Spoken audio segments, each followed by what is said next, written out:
Карап көрсөк, өлкөбүздө көпчүлүк эле мына ушинтип той өткөзөт экен. Биз канткенде той топурду, жамандык жакшылыкты ашыкча ысырапкорчулуксуз өткөзө алабыз. Саламатсыздарбы? Эфирде ачык талкуу теле долбоору. Биз бүгүн мына ушул теманын үстүндө кеп курабыз. Студиябызга атайын конокторду жана жаштарды чакырып алганбыз. Алдыда жарым саат бою биз менен бирге болуңуздар.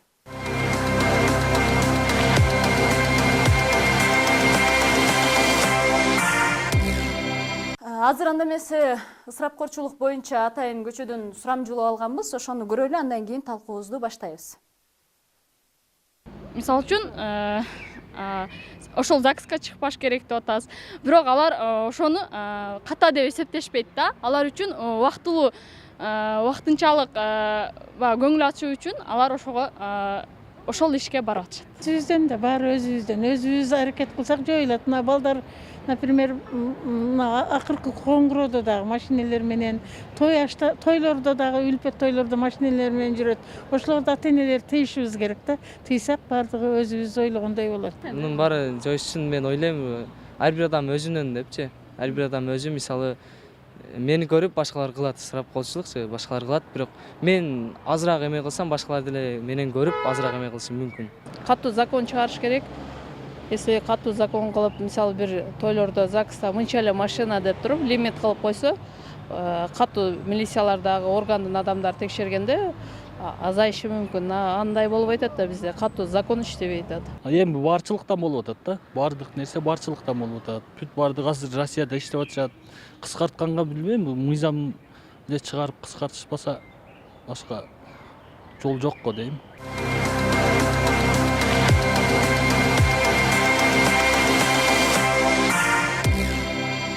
Мынакей өзүңүздөр көргөндөр, айрымдары жоюш керек, катуу мыйзам чыгарыш керек десе, кээрлери барчылыктан болуп жатат. Мунун болгону деле жакшы дейт экен. Анан алгач эле суроону сизге бергим келип атат, Нурбек мырза. Негизи эле исламда ысырапкорчулук тууралуу эмне деп айтылган? Баарыбызга эле түшүнүктүү болгондой айта кете турган болсок, ислам дини албетте бул адам баласынын бир эле ыйманына тиешелүү эмес, жалпы ошо финансы жагына, физикалык баардык адам баласынын бул дүйнөдө канткенде бактылуу жашаш керек деген нерсесине баарына жооп берет. Ошондуктан мына ачыктан ачык Алла Тааланын Куран Каримде аяты бар. Бул аяттын маанисинде Алла Таала албетте бул ысырапкерчиликти Кудай Таала тыйган, ысырапкерчиликти өтө бир колдонгон, ысырапкерчилик менен жашоосун кечирген адамдарды керек болсо шайтандын бир туугандары деп да айткан. Ошондуктан динибизде бул ысырапкерчиликке жол жок.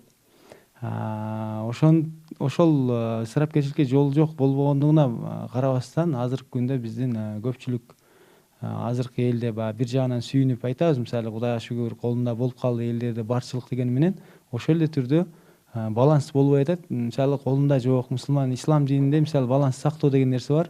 Колунда бар адамдар ошол эле учурда өзүмчүл болбостон башкаларды да ойлой билүү деген нерсе бар. Кембагалдар жок эмес. Азыркы мына интернет айдыңында деле карап жатабыз. Кече жакын эле бирөө чыкты, мисалы, көп жылдардан бери ошол темир бузулуп калган машиненин ичинде жашайт экен. Ошого окшогондорго көңүл буруу деген нерсе. Бирөөсү болсо баягы бирок биздин жеке оюбуз боюнча жанагы элдин бардыгы эле байып кетти деп деле айта албайбыз. Жанагы бул жерде ар намыс, кур намыс деген нерсе бар. Ошол той өткөрүү боюнча да мына сюжеттен көрдүк. Бирине бири теңелип алуу, мисалы, карыз алып, мисалы, той өткөрүү деген нерселерге буга шарият мисалы уруксат берет. Шариятта жөнөкөй эле нерсе бар. Ар бир нерсени өзүнө баягы албай алына жараша дегендей бардыгы окшош болуш шарт эмес. Мисалы той өткөргөндө ысырапкерчиликте ошол өзүнүн конокторун чакыра турган деңгээлчилик. Элдин баарын чакырыш шарт эмес. Ошол ата-энеси кыз тараптан же уул тараптан бир тиешелүү коноктор келип аларды сыйлап жөнөтүп коймой той өткөрүп койсо болот. Сөзсүз эле ресторан, кафе алардын баарына чакырыш шарт эмес. Ошол эле учурда бул ысырапкерчилик айтып кийин да сөз кылабыз. Буга мындайча айтканда ысырапкерчиликтин түздөн түз өкүмү шариятта туура эмес коротуп өтө бир ысырапкерчиликке жол бере турган болсо, бул шариятта өкүмү арам деп эле эсептелинет. Ал эми экинчи сурооңузга болсо, бул ислам дини менен каада салттар, айрыкча мына кыргыздын каада салттары. Мисалы үчүн, жамандык жакшылыктарда исламдагы эрежелер сакталабы, сакталбайбы? Мисалы үчүн ысырапкорчулук кылбаш керек деп атат да. Бизде бүгүнкү жашоодо ошол эреже кармалабы же кармалбайбы? Негизи эле аш тойлордо өтө ысырапкорчулук көп эме болот да. Мисалы үчүн көптөгөн мал союлат, көптөгөн коноктор чакырылат. Бул түздөн түз эле ысырапкорчулукка жол ачып атат.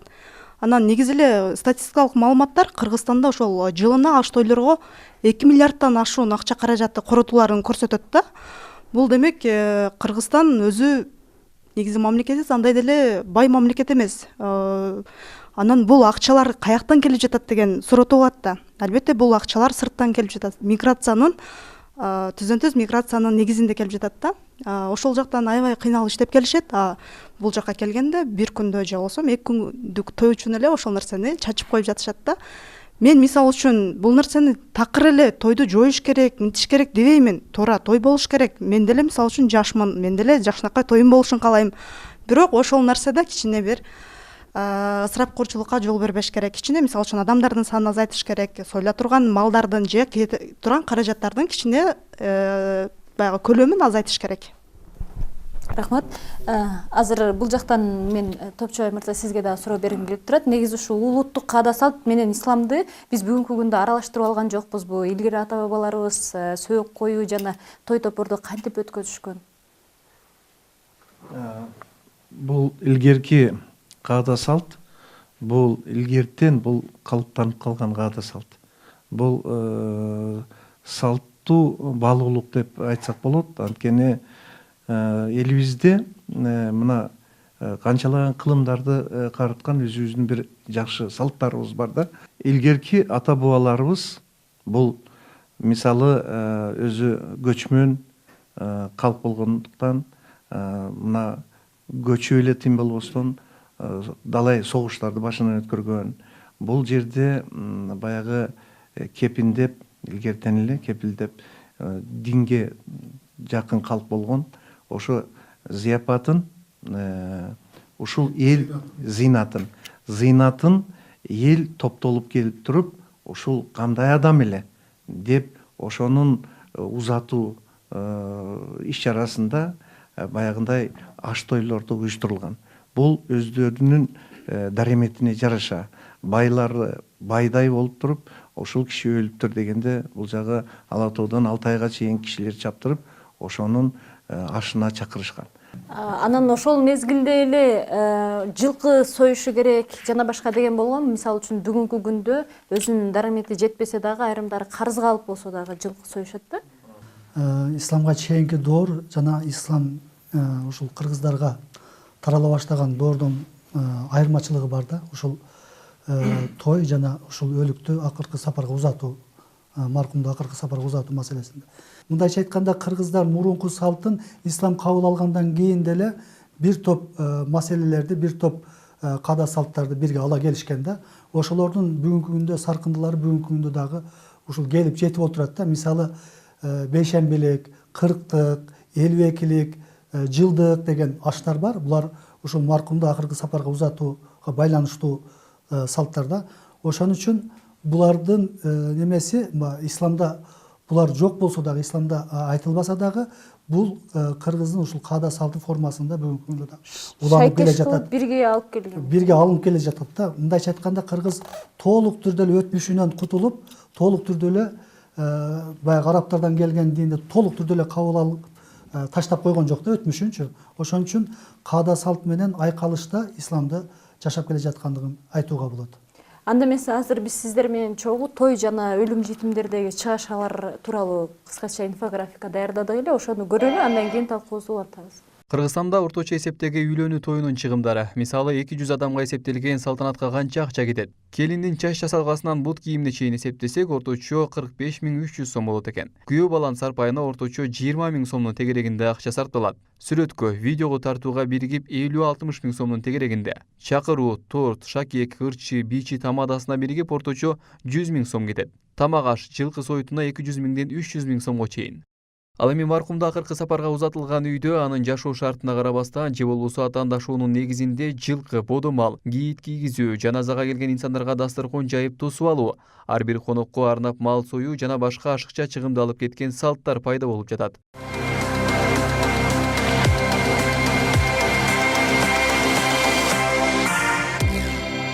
Мынакей өзүбүз көргөндөй өлүм жетим менен тойдун чыгашасы бирдей эле келет экен да. Анан ушул атайын студиябызга эстрада жылдызы Ырчайым Айжамал Кабылова сизди чакырып алдык эле. Сиз жооп берип койсоңуз, негизи той мезгилинде жанагы буйрутмалар канчалык деңгээлде болот негизи эле? Ар кимдин өзүнүн деңгээлине жараша, мүмкүнчүлүгүнө жараша болот. Мисалы, колунда бары, мисалы, сен айткан акчаны төлөй алат.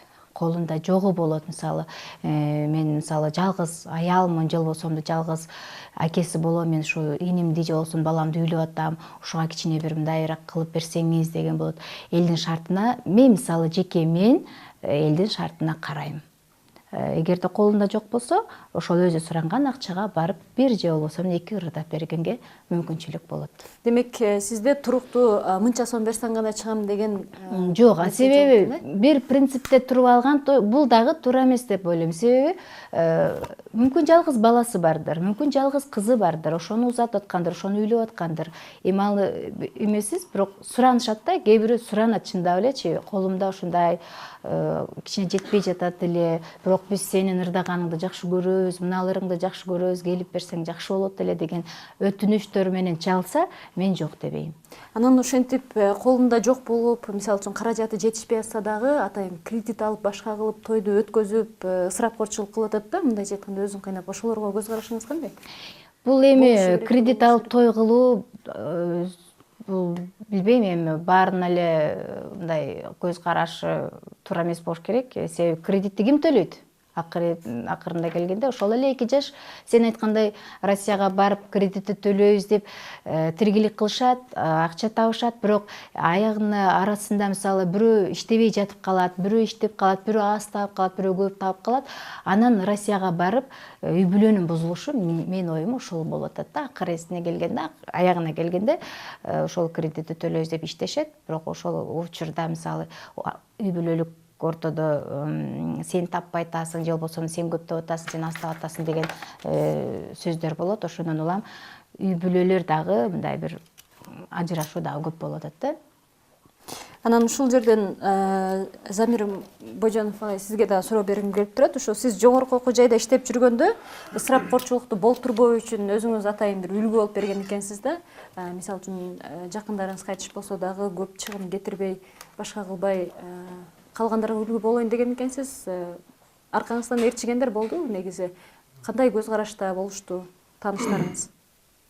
Мен ошо Ошмуда тарбия департамент директору болуп иштеп турганда бир топ окутуучулар менен жардам сурап келген.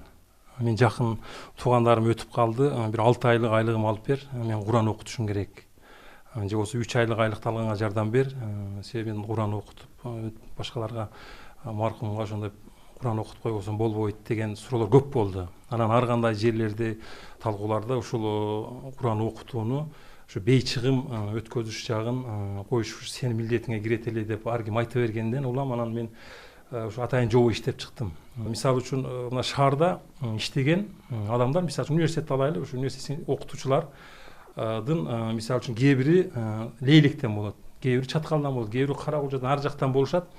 Алар мисалы үчүн жакын тууган өтүп кеткенде тажиясын ошол жактан өткөзөт. Мисалы үчүн Лейлектик окутуучу Лейлекте өткөзөт тажиясын. Анан бул жерде иштеген үчүн, бул жерде тааныштарына ошол өзүнүн маркумуна ошол Куран окутуп коюш үчүн дагы бир ресторанды жалдап, мүмкүн 500, мүмкүн 300 адамды бир нече союштарды союп, дасторкон жасап, анан 5 чыгым болуп атат да, мындай 2 чыгым болуп атат. Анан ошол мезгилдерде ошол окумуштуулар кеңеши чечим кабыл алынган, ошол мезгилдерде мен апам өтүп кетип, анан мен ошо иштеп чыккан катары мен ошону башкы имараттын аркасындагы ошо боз үйгө ошондой нан, борсокторду, таттууларды коюп өткөзгөмүн. Андан кийинки ошол тажияларда бул уланып кетпеди. Уланып кетпеди. Жобо боюнча биз профсоюзга жүктөлгөн болчу. Профсоюз ошол мисалы үчүн кайсы жамааттын кайсы бир мүчөсүндө ошондой жакын тууган өтүп кеткен болсо, дароо ошол жерге барып, мындай жобо бар. Ушул жобону ишке ашырышыбыз керек, мындай чыгымы жок өткөзүшүбүз керек деген нерсе болуш керек. Алар негизи аткара албады. Анан жетекчиликте дагы мындай саясий эрк болбоду. Ошон үчүн бул уланбай калды. Бирок чындыгында бирок жамаат муктаж. Мисалы үчүн 15 миңге чейин көпчүлүк окутуучулар 15 миңге чейин айлык алат. Жаш окутуучулар. Алар эми жакын тууган өтүп кете турган болсо, алар кыйналып калат да.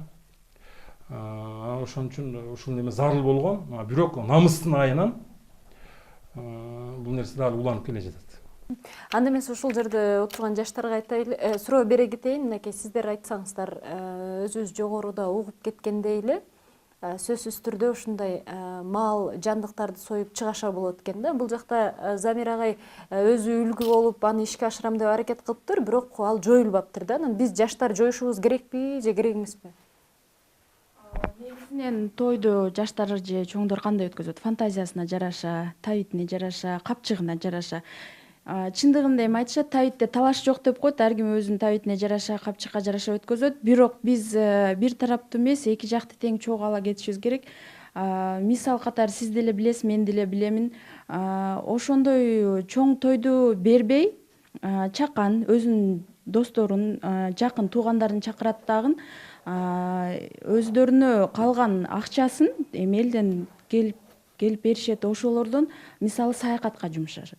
Башка өлкөнү, башка шаарды, маданиятты билип, өздөрүн өнүгүп, өстүрүшүп келишет. Мисалга ошондой примерлерди баарыбыз эле көрүп атабыз да азыр. Жаштар эми көпчүлүк дебейм, бирок секин ошол нерсеге кетип атышат да. Кредиттерди алып атат, эми той өткүзөм депчи. Эми чындап эле мен дагы көргөм кредит алып. Биринчиден ата эненин ою кандай келет? Кредит алып атып, той өткүзөөнчү, анан кийин тиги конверт деген бар да дейт. Конверт келет, конвертте азыр конверттин да баасы чоңоюп кетти. Мындай айткандачы, ошо конверт менен жабам деген оймен келет көбү. Тиги килем келет, тиги подарка келет, ошону сатам, тиги ошо мен жабам деген оймен келишет. Анан кийин кандай десем, кыргыздын салты бар да ошо. Салт деген ушундай нерсе экен, эми азыр ысырап деп өткүзбөй десең, тиги туугандарың салт менен мындай кылышың керек. Өткүзбөсөң мындай болот, тиги аксакалдар эмне дейт, чоңдор улууларым эмне дейт деген ошондой сөздөр бар экен. Мен ошо эми кандай десем, өзү биринчи ошо ысырапты мен оюм боюнча улуулардан баштасак, ошо улуулар өзү эле жол берип коет атпайбы ошого. Анан бул жерде дагы бир маселе бар экен да. Көпчүлүгүбүз эле той топур керек эмес, жоюш керек, ысырапкорчулук деп айткан менен логикалык жактан ойлонуп көрө турган болсок, ушул тоюбуз деле көп адамды жумуш менен камсыз кылат экен да. Мисалы үчүн фотографтар сүрөт тартып, лав стори жасап башка кылса, ошону менен биргеликте эле жанагы кийит кийгизген бар. Ошо кийитти даярдап алып чыгып саткандар бар экен. Анан бүгүнкү күндө жанагы нан тамак аштарды дагы даярдап сатып калышты. Алар көп адам жумуш менен камсыз болот экен да. Анан ысырапкорчулук деп бул нерсени жоюп, мыйзам киргизип, болду той мындай эле өтсүн деп жогоруда айтып өткөндөй, кайсы бир жоболорду киргизип койсо, жумушсуздар көбөйүп кетпейби? Калат, көп эле калат. Эми мындай Мисалы эми биз сүрөтчү, видеочулар, тамадада элек ошол эле ырчылар. Азыр бар жол эле той менен мындай тамактанып атпайм деле ачык айтканда. Эми мен өзүм себеби мындай өзүм жагым айтып кетейин сүрөтчү катары. Эми биякта жаштар кандай келет? Сүрөткө түшөлүк деген жаңы тиги эмелер модалар келип атат, тиги love story деген, тиги сүрөттүү альбом тиги бу депчи. Илгери андай болгон эмес да мындай айтканда эле. Анан кийин бар айтат, фотограф кымбат, тигиси кымбат, видеограф кымбат деп. Эми мындай эле айтканда эле чындап эле кымбат. Себеби азыр техника өзү кымбат. Биз техниканы, например, алган себебибиз мындай кымбат техника алабыз, эми ошол кымбат техниканы сапаттуу болсун, сулуу болсун, вообще сүрөттөрү сонун болсун деп ошол себеп алып, ошон үчүн актаган үчүн ошол бааны айтабыз. Ошол бааны. Анан кийин сүрөт деген менин оюм боюнча, эми билбейм, эми көп эле бир жагынан ислам диниде тиги сүрөт тартса болбойт, бул болбойт экен дейт экен. Эми ал сүрөт деген бул тарыхта. Келечегинде небересине көрсөтүп, мына карачы, биз ушундай сүрөткө түшкөнбүз, ушундай болгонбуз, ушундай жаш болгонбуз. Баласын тартат, тигисин тартат. Эми бул кандай тарыхта кала турган нерсе. Анан Айжамал айым, сиз айтсаңыз, ушул той топурлар жоюлуп, мыйзамдын чегинде ашыкча кызматтар токтотулсун деп, мисалы үчүн, ошол ресторанга өткөзгөн токтотулсун деп калса, эмне кылат элеңиз? Биздин жумушубуз бар, биз деген государственный жумушта иштейбиз. Жок, көпчүлүгү эми той топурдан бирок кошумча каражат аласыздар, Эми тойду токтотуш кыйын, менин оюмча да, болчу. Эми Бишкек тарапта бүгүндө мисалы азыр деле байкаштырып жүрөбүз, мындай бизде Ош тараптагыдай тойлор өтпөйт. Чачып, болгонун чачып, эли журтка берип, андай той болбойт. Эми тойду 100% токтотуш менин оюмча бул кыйын. Эми бул жерде ашыкча чыгымдарды ысырапкерчиликке жол бербөө үчүн мына кыргыз интеллигенциясынын өзүнүн салымы болуш керек да. Мисалы үчүн азыр кыргыз коомчулугу, Кыргызстандын эли аң сезимсиз түрдө, стихиялуу түрдө ушундай бир жарышкан түрдө өзүнүн ушу байлыгын көрсөтүү максатында аң сезимдүү түрдө мына рационалдуу эмес кетип атат бул процесс ушундай кетип атат. Ушуну эми кыргыз элинин элитасы бар, ушу интеллигенция өкүлдөрү ушу туура жолду көрсөтүп, бул жерде баягы диний интеллигенция, башка мына саясий интеллигенция, мыйзамдык жолдор менен, түрдүү жолдор менен элге туура жол көрсөтүп, мына ошо сиздер мына журналистикадагы тез ушундай талкууларды алып чыгып, мына кыргыз эли мына мисалы үчүн 6 миллион калкпыз, 1 миллиондой эл ушу талаада тентиреп жүрсө, мына орустардын көчөсүн шыпырып, анан келип алып ошол 20-30 машинаны жалдап алып, бир күндө 2-3 жылда тапканын жок кылып берген кимге кереги бар деген сыяктуу сунуштарды мындай айтып аң сезимине жеткизиш керек жаштарыбыздын. Азыр кыргызды монтип күркүрөгөн той менен таң калтыра албайсың. Кыргызды ушу башка жол менен таң калтыр. Мисалы үчүн бир жаңы технологияларды ойлоп тап, чоң бизнестерди ач, мүмкүн фабрика ачасың, мүмкүн завод ачасың. Ошол жагынан таң калтыр деген идеологияны да биз ошол күчтүү жүргүзүшүбүз керек. Анан мына мисалы үчүн ар бир айылда ошол молдолор бар. Мисалы үчүн ошо тажияларда, ошо жайдын башында турганда ошол бир топ атайын убакыт болот. Ошондо 5 парызды айтат. Ошол 5 парыз менен кошо мисалы үчүн ашыкча ысырапкерчиликке да жол бербөө боюнча айтып кетсе, ошондой нерселерди тыйса, мына молдолор деле чоң ырчак бар булардачы. Молдолор ошол мисалы үчүн ушундай союш болгон жерге биз барбайбыз. Же болбосо мындай кылам таптакыр туура бул динге туура келбейт деп эле катуу тыюу салса, мүмкүн кыскарышы деле мүмкүн болчу. Ушул нерселер мүмкүн жакшы болбой атат да. Анан ушул жерден мен Курманбай агай сизге суроо, ар бир улут каада салтын аткарып келгендиги үчүн эл болуп калыптанып келет экен да. Анан ушул биздин каада салтыбыз кийик кийгизүү, жилик тартуу жана башка дегендер бүгүнкү күнгө келип кандай болуп өзгөрдү? Кереги бар беле негизи ушунун? Аш көп болсо каада көп болот дейт. Ошо биздин элибиздин байыгандан ушундай болуп атат. Колунда жок адам кыла албайт аны баары бир. Анан бизде татынакай мына молдокем отурат, кечирип коюңуз, тууга кетет. Тапкан ташыганың тойго буйрушун дейт. Туурабы? Же мен жалган айтып атам? Бул чоң сөз. Анан азыр туруп алып туруп, каадабыз дегендей экен мына Бөженов мырза абдан туура айтып атат. Апасынын тажасына биз келдик. Иличбек Эргеш экөөбүз келдик, вице-мэр экөөбүз. Дасторкон жайыптыр. Куранды окудук. Ошол адам өлгөндөн кийин, өлгөндө эң негизги эмеси Куран түшүрүү да. Нан, пан, баягы тамак ичүү деген жок.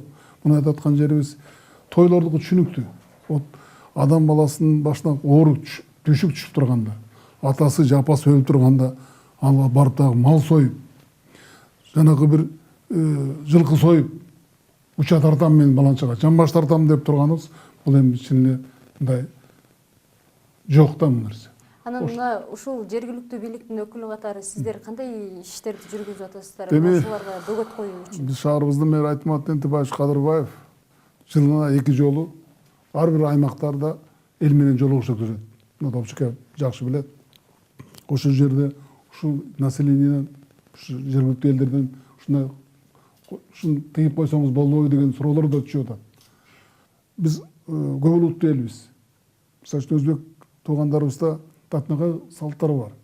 Мисалы үчүн мына карасаң адам өтүп кетсе, эч ким мал сойбойт, тамак кылышпайт. Ошол үйдө даже казанды көмкөрүп койшот.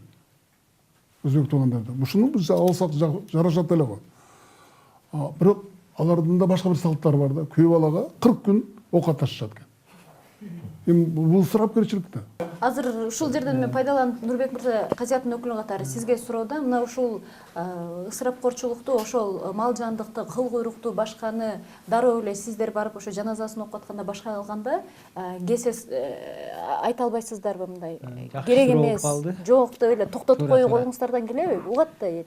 Эми азыр биз Кыргызстанда ушу Кыргыз Республикасы боюнча расмий дин катары эч бир дин расмий дин болуп эсептелбейт. Керек болсо ар бир жаран дин тутунганга дагы тутунбай койгонго да эркин. Демократиялык, укуктук, светтик деген бир 5-6 принцип бар. Ошонун негизинде светтик деген ичиндеги мамлекеттик башкарууга дин аралашпаган деген. Бирок анткени менен биздин көпчүлүгүбүз 85% мусулмандар жашайт. Биз баардыгына мына толеранттуулук көз карашта болуш керек. Баягы биз өзүбүз азыр биздин ислам дининин орду менен башка бир дин өкүлү мамлекеттик мыйзамда бирдей. Мисалы биз үстөмдүк кылагалы кесе айтканга акыбыз жок. Биз жөн гана түшүндүрүп, сунуштап, жакшы жеткирип койгонго гана акыбыз бар. Мен ойлойт элем ушул нерсени биз казыяттан диний кызматкерлер болобу, жалпы биз кандай мамлекеттик кызматкер менен кызматташып ушуну түшүндүрүү ишине даярбыз ар дайым, кандай концепция иштеп чыга башка болобу, түшүндүрүү иши менен гана тыя алабыз. Анан биз жеке молдолор гана мечиттерде буну айта берип, элдер жалпы мындай түшүнүп калган, мечитке барганда баардыгы хоп дешип, болду, ушундай дешет. Анан эшикке чыкканда эле өзүнүн ишин кылышат. Эмнеге аткарбайсың десе, мына жакта эл эмне дейт. Эл өзү болуп атпайбы, өздөрү да ошо элчи, эл эмне дейт. Анан кийин ушундай окуялар да болду. Мына агабыз жогору жактан Мерияда иштеген агабыз жакшы айтып кетти. Канчалык бир деңгээлде айылдарга чейин түшкөн ушул маселе. Баягы комиссия түзүлүп, келгенде баягы себеттерин кармап калдырып, ой киргизбе, башка кылба. Бу жерде мындай деп жакшы иштемиш болду. Бирок кийин ал нерсе дагы күчүн жоготту. Анан бул азыркы күндө кайра мындай аралаш болуп баштады да. Молдокелер айтканы менен мечитте башка жерде баардыгы хоп, сеники туура 100 эмес 200% туура, шариятта ушундай дейт. Бирок иш жүзүнө, амал жүзүнө келгенде аткарылбай калат көпчүлүгү. Азыр карап отуруп бир нерсени байкадым. Молдокелер бийлик адамдарын айтат силер тыйгыла, бийлик адамдарын молдокелер силер тыйгыла дейт.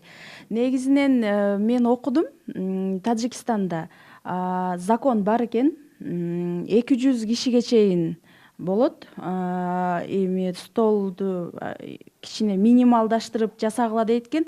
Ошону көзөмөлдөгөн адам бар экен. Негизи Өзбекстан, Тажикстан биз деген баягы Америка башка жактарда алып эле пример кыла беребиз да өзүбүзгөчү. Биз деген ошондой өнүгүшүбүз керек. Жок, токтогула, биз деген мына Өзбекстанга жете алалы, биз деген Тажикстанга жете алалы. Закондорду кармана турган болуп, ошолорго жете алайлы. Өзбекстан, Тажикстанда бийлик адамдарына уважение ушундай бир өйдө экен, коркуп турушат экен. Мен деген азыр мен мамлекеттик иште иштейм да, азыр мен бирөөгө үйгө той кылып атсам, мен деген алып салышат жумушуман, эгер мен законго баш ийбесем. Жакшы айтып кетти. Мына азыр Тажикстанда, анан Өзбекстанда ошо ашыкча чыгымдарга мыйзамдарды кабыл алып, алар белгилүү деңгээлде аткарылып атат. Бирок ал мамлекеттер тоталитардык, авторитардык режимде жашаган мамлекеттерде алардын эли чындап андай мыйзам кабыл алса угат. Биз демократиялык мамлекет болгон үчүн, сөз эркиндиги болуп, плюрализм болгон үчүн, мисалы үчүн ар любой кыз бир күн кыйкырып чыгат, бул мен өзүм каалагандай той өткөзөм, каалагандай күнөм деп. Ошон үчүн бизде ошо демократиялык режим болгон жерде түшүндүрүү иши аркылуу гана болуш керек. Бизде буга чейин жогорку кеңештин депутаттары мына 2006-2007 жылдары Ибрагим Жунусов атайын мыйзам иштеп чыккан. Бул жерде мэрияда талкууда өткөн, билесизби? Талкууда өткөн. Анан бирок мыйзам аягында кабыл алынбай калган. Мындан 2-3 жыл башта дагы ошону атайын ошондо кайра мыйзамда түптөлүп келип, бирок аягына келгенде депутаттар колдобой койду биздикин. Себеби эмне үчүн колдобойт? Себеби ал мыйзам кабыл алынса, аткарылбай калышы мүмкүн. Ошол мыйзам чыгаруучу депутаттар, бийлик өкүлдөрү өздөрү азыр эмне менен элек болуп атат, биз көрүп атабыз. Алар өздөрү деле ошол тойду, ошол тажыяны, мыйзамды бузуу менен өткөрөт да. Биз алардан үлгү ала албайбыз, мындайча айткандачы. Себеби эң биринчи ошолор баштайт.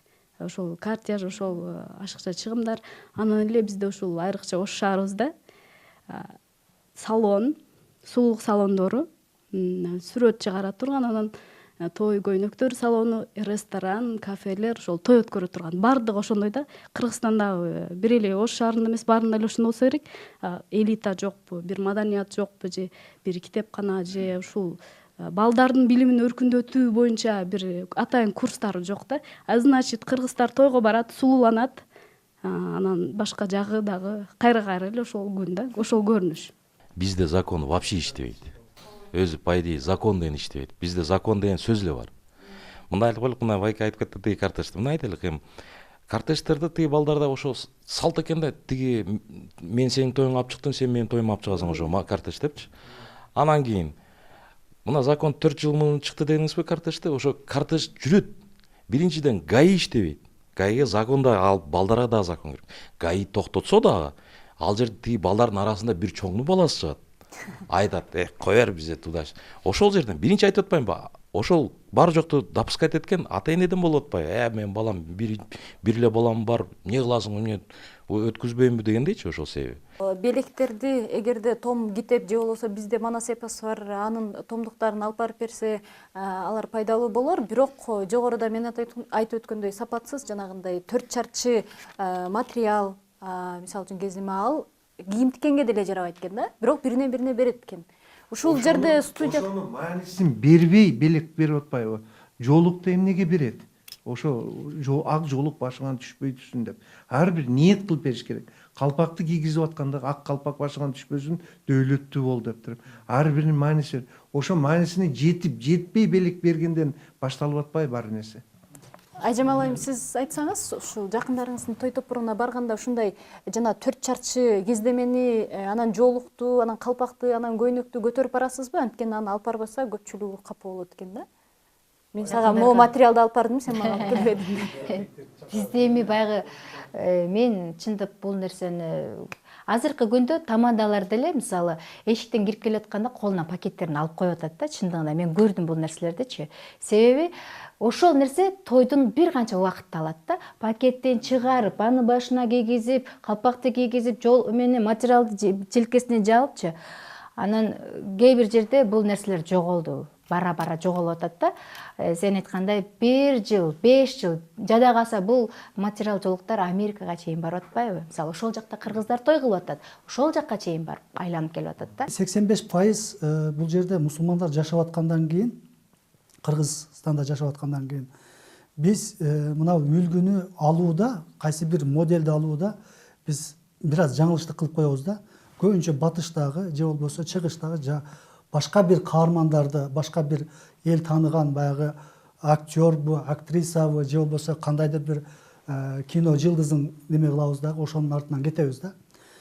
Менин оюмда, жеке оюмда баягы биздин телевидениеден массалык маалымат каражаттарынан байма-бай баягыдай дин дагы камтылган, биздин маданиятыбыз дагы, үрп-адатыбыз, салт-санааларыбыз камтылган баягыдай.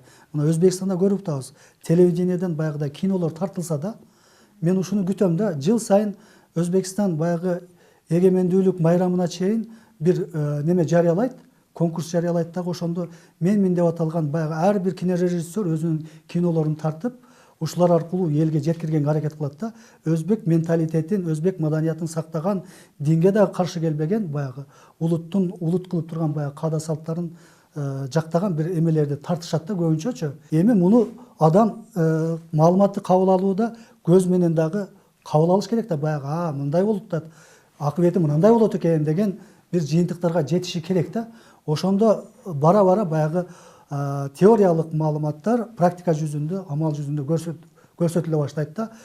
Учурда ушул Ош шаарында ар кандай салтанаттарды, үрп-адаттарды өткөзүүдө жана ысырапкорчулуктун алдын алуу боюнча атайын жобо иштелип чыгыптыр.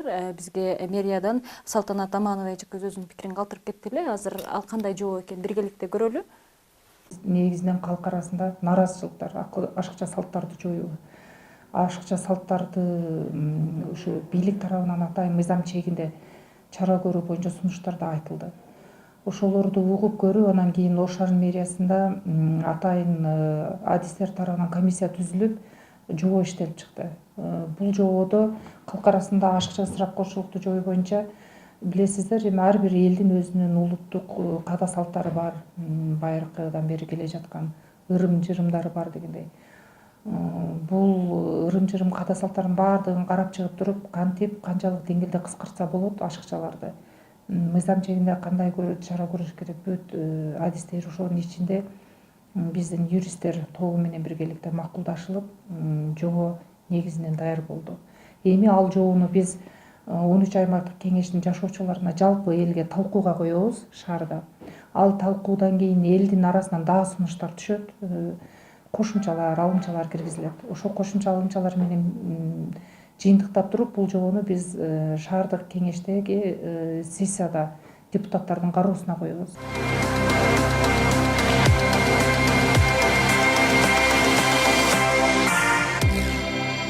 Азырандай талкуубуздун аягына дагы келип калды. Анда эмесе жыйынтыктоочу сөздү берели. Ушул Маданият министрлиги да жогоруда айтып өткөндөй эле атайын жобо иштеп чыгуу үчүн конкурс жарыялаган экен. Ошого балким сунуш пикирлер бар. Ошол ар бир нерсени тыюуда башка кылып мындай альтернатив жолун таап бериш керек. Анда мындай кылбасаң мындай кыл деп көргөзүп, исламдын да принциби ушул. Исламда деле жөн эле тыйып койгон чеги жок эмес. Тыйганы менен кошо мындай иштерди кылса болот деген толтура пикир ойлор бар. Ошол нерсени дагы биз колдон келишинче айтканга аракет кылабыз. Рахмат. Мамлекет, анан мамлекеттик бийлик муну сөз жөнгө салыш керек. Мыйзам чыгаруу бийлиги дагы буга эч убакта кайдыгер карап турбаш керек. Элди стихияга таштап койбош керек. Аң сезимдүү, рационалдуу жашоого үгүттөш үчүн мына Маданият министрлиги эң туура кылыптыр. Баягы тойлордо атайын ошондой конкурс жарыялап, мүмкүн ал вариантты да бир карап көрүш керек. Мүмкүн жакшыраак, өтө ысырап болбой турган варианттарын эл тарабынан ошо сунушталып, анан ошол элге сиңип кетсе, ал абдан жакшы болмок. Ал эми ошол маркумду узатуу, Куран окутууга окшогон башка да ошондой чыгым талап кылган каада салттарды дагы ошол мүмкүн жогорку кеңеш тарабынан да ошо мыйзам чыгарылып, бир элге сунуштап, мүмкүн ар бир айыл өкмөт ошо өзүнчө ошол мыйзамдын негизинде карап көрөбү дегендей бир сунуштарды сунуштаса мүмкүн жакшы болмок. Кандай болгон күндө дагы эли журтка зыяны тийбей турган жакшы агай айткандай, мисалы биз деле балдарга мисалы жомок айтып берсек алар түшүнбөшү мүмкүн да. Ошол жомокту алар телевидениеде мультфильм аркылуу көрсө, ошол жетет да, эме кылыпчы, кеңири жетет да. Ошол сыяктуу агай айткандай, ушул темадагы көркөм фильмдерди тартып, теледен байма-бай берип турса, мен ойлойм, эли журттун, биздин кыргыз элдин баягы психологиясы дагы өзгөрүлөт болуш керек депчи. Тажикстан, Өзбекстан мисалында немелер берилди. Ал жакта жоболор, атайын мыйзамдар кабыл алынган. Биз ал мыйзамдарды алышыбыз керек. Керек болсочу, алгандан кийин бир мына Замир мырза айткандай, бир жаңы мыйзам алар менен салыштырып туруп, мисалы тажик менталитетине жараша Тажикстан иштеп чыкты, Өзбек менталитетине жараша алар иштеп чыкты. Биз кыргыз менталитетине, кыргыз маданиятына жараша биз өзүбүз иштеп чыгып туруп, жалпы элдин талкуусуна коюшубуз керек. Бүгүнкү күндө ар ким ар кандай жол менен акча таап, айрымдары кыйналып, айрымдары балким барчылыктан өткөзүп жаткандар. Ошол кыйналгандардын арасында бул нерсени кантип жоюш керек? Биз атайын эксперттерди чакырып, жаштарды чакырып, болгонун сиздерге талкуулап айтып бергенге аракет кылдык. Тыянак бир гана өзүңүздөрдү. Мына ушуну менен эфирибиз аягына чыкты. Сиздер менен жарым саат бою мен Альмира Абидинова болдум. Кийинки ачык талкууларда жолугушканча аман болуңуздар.